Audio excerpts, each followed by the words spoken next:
Let's make some cherry cobbler.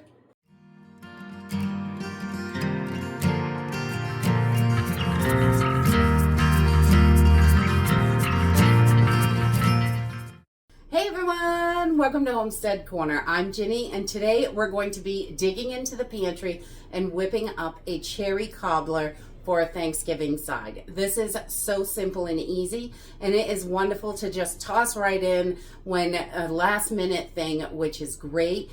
You can have this ready to go. We like to eat it warm. You can throw it in the oven while you're eating that turkey, and it'll be ready when you're done and all cleaned up. So it takes about an hour to cook. We're just going to use some flour, just all-purpose flour, nothing fancy, a little bit of sugar, some milk. I like to use that powdered milk for this. We keep it in the fridge during the holidays all the time, ready to go for baking because it's a lot cheaper for us. I know sometimes you can't get the cheaper powdered milks, but if you can, saves a lot of money. So we're going to be using that today, and some baking powder, butter, and some cherry pie filling. Simple and easy. You don't need anything fancy for this. And a couple spices from the pantry because I like to put a little extra in there.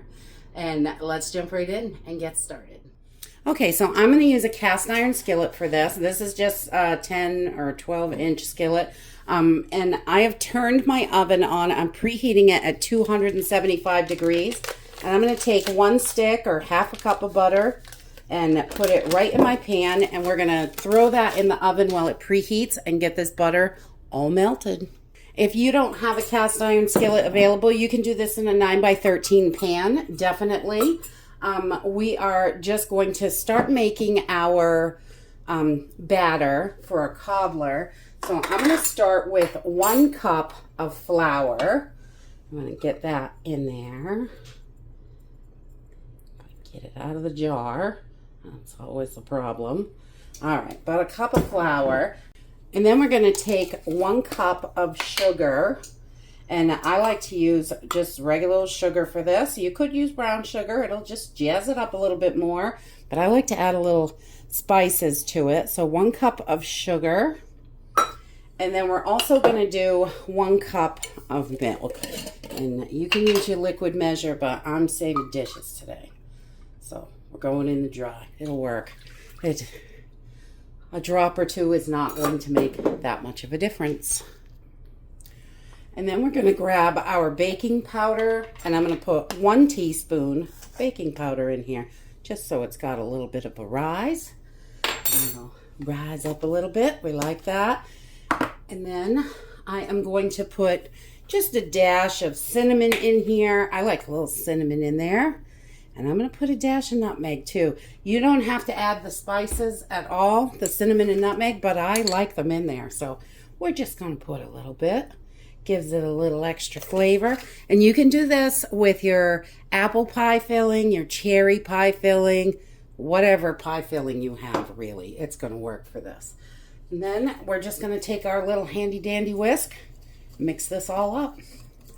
So we have our batter for our cobbler.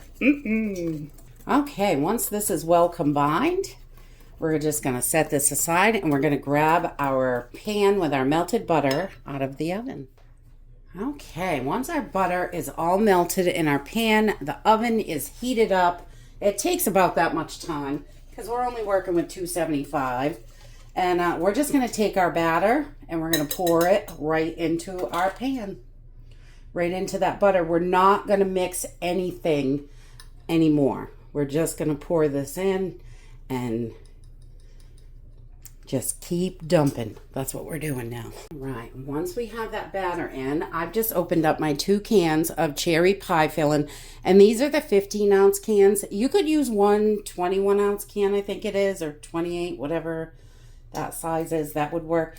We're just going to kind of put this all over the place and into our batter, but we're not going to mix it. We're just gonna put it right in.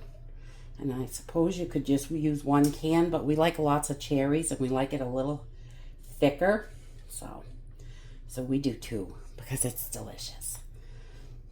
We'll just put those right in there. And there is 1 can. And then I like to get as much of those juices out with a spatula as I can. And we'll get that other can right in there as well. So just pulling that right out. Try to get it as even as possible because we're not mixing it. I try to get it everywhere in there. There we go. And that looks a little wild at the moment, but we're gonna pop this in our oven at 275 degrees for about 50 minutes. And remember, your pan is super hot, so let's get this in the oven. Okay, once this is nice and golden brown on top, we just pull it out of the oven and we're gonna let this cool down. You can see it is nice and bubbly on the edges and super duper hot. So we're gonna let this cool a little bit, probably 20 minutes. We'll be ready to eat.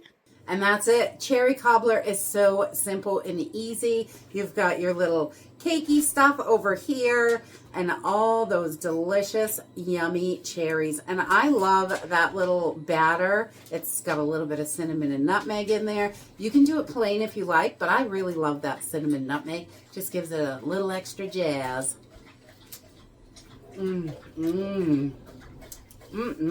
We love this. It's so delicious. You can do a scoop of ice cream or a squirt of whipped cream on top. It's all good. It is delicious and wonderful for the holidays and so simple. You can just toss it in, cook it up. And that's it for today. I hope you enjoyed this video and I hope to see you next time. Bye.